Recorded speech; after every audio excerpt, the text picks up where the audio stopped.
یہ مرکز المعارف المفن کی وہ کتاب ہے کہ جس میں عہد نو کے ہر سوال کا جواب ہے۔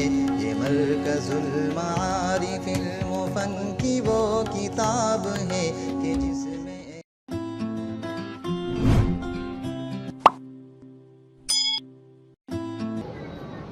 اب وقت بھی زیادہ نہیں اور ضرورت بھی نہیں ہے، میں چند باتیں آپ کے سامنے عرض کرتا ہوں۔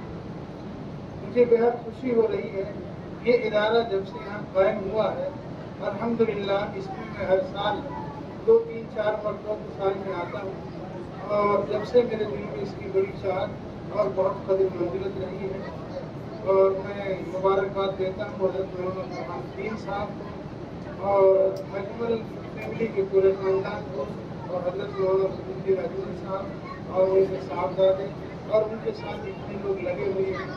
اور حضرت مولانا ابراہیم صاحب نے جو خاص بات کہی کہ ضرورت اس بات کی ہے کہ فکری طور پر لوگوں کو تیار کیا جائے۔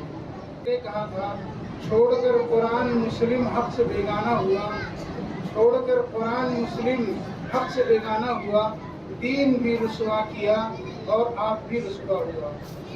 حضرت مولانا شاہ ہند رحمۃ اللہ علیہ نے جو بات کہی تھی کہ قرآن کریم سے پوری امت کو جوڑا جائے، مکاتب کے ذریعے بچوں کو جوڑا جائے اور درس قرآن تفسیر کے ذریعے بڑے لوگوں کو جوڑا جائے انشاءاللہ۔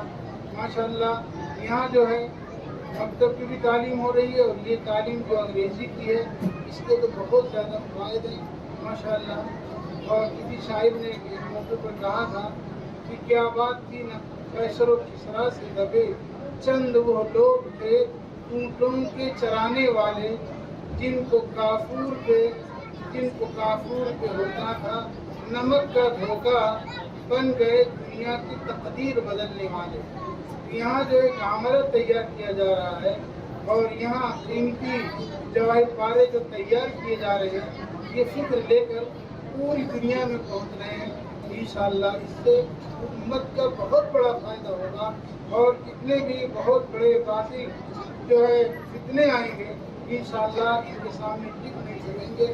اور انہیں اللہ کی ذات عالی سے امید ہے کہ حضرت مولانا الدین اجمل دامت برکاتہ کی ایک فکر جو تھی اللہ کے یہاں وہ مقبول ہو چکی ہے، اور اس کی برانچیں شاخیں پورے ہندوستان میں اور دوسری جگہوں میں کھل رہی ہیں انشاءاللہ۔ ہم امید یہی کرتے ہیں، عمر امید رکھتے ہیں کہ اس کا فیض پورے عالم میں جاری ساری ہو، اور اللہ اپنے دین کی حفاظت کا یہاں سے فارغ ہونے والے علماء سے لے، اور امید ہے کہ انشاءاللہ ضروری کام ہوگا۔ اللہ پاک قبول فرمائے، اور میں دل کی گہرائیوں سے تمام کام کرنے والے ساتھیوں کو مبارکباد دیتا ہوں۔